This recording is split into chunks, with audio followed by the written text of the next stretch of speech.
what we are very proud of now is the young generation, like Prime Minister Trudeau, President of Argentina, and so on, is that we penetrate the cabinets. Klaus Schwab is the head of the World Economic Forum, and he bragged how his subversive WEF, World Economic Forum, has, quoted, infiltrated governments around the world. He said that his organization had penetrated more than half of Canada's cabinet. And I was wondering, in the interest of transparency, could the member please name which cabinet ministers are on board with the WEF's agenda? The member was in a really good question there, but the audio is really bad. Not only the $58 million discovered a month ago by Doge being given by U.S. aid through a circuitous route to the World Economic Forum, but over $200 million given by the U.S. to the UN, given to them last year alone, and they're finding more and more and more and more and more. We have continuous partnerships with many governments around the world. And of course, we have NGOs, we have trade unions, we have all those different parts. Media, of course. Media, of course. People always say, where were you?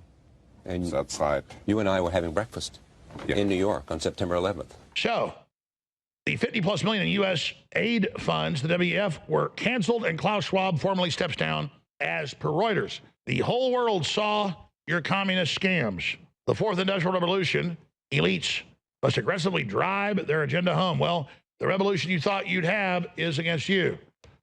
Klaus Schwab, the founder of the WEF, steps down as World Economic Forum chair. So I just wanted to express my appreciation and my pride, if I may say so, for what has been achieved. But I think the obstacles, or not the challenges, are coming now. And Peter, I wish that you are very successful in preparing the next phase of the Global Fund. So again, thank you. I can tell you, it's not Ursula von der Leyen. She is not making any decisions. It's not Bill Gates. It's not even Klaus Schwab, right? They're not the ones calling the shots, because they're the idiots that hang their face in the camera and advocate for all of this nonsense and you know, this totalitarian crap. So it's not them. But who it is, I really don't know. I have no idea. And I usually refer to them, for the lack of a better word, as the globalitarian misanthropists, right? So there is a group of people, I have no idea who they are, but they are the ones calling the shots. And our elected governments are mere puppets.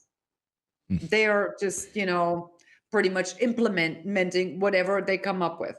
To what end and what their goal is, to me, it seems quite obvious.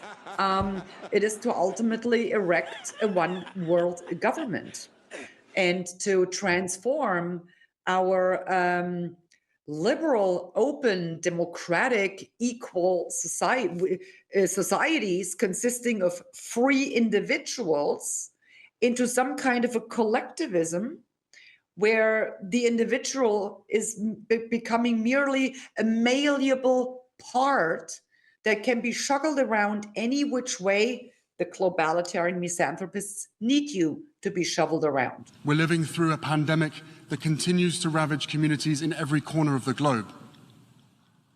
Climate change wreaking havoc on our planet, with the most vulnerable suffering most of all. The few weaponizing lies and disinformation at the expense of the many. And from the horrific war in Ukraine to the rolling back of constitutional rights here in the United States, we are witnessing a global assault on democracy and freedom.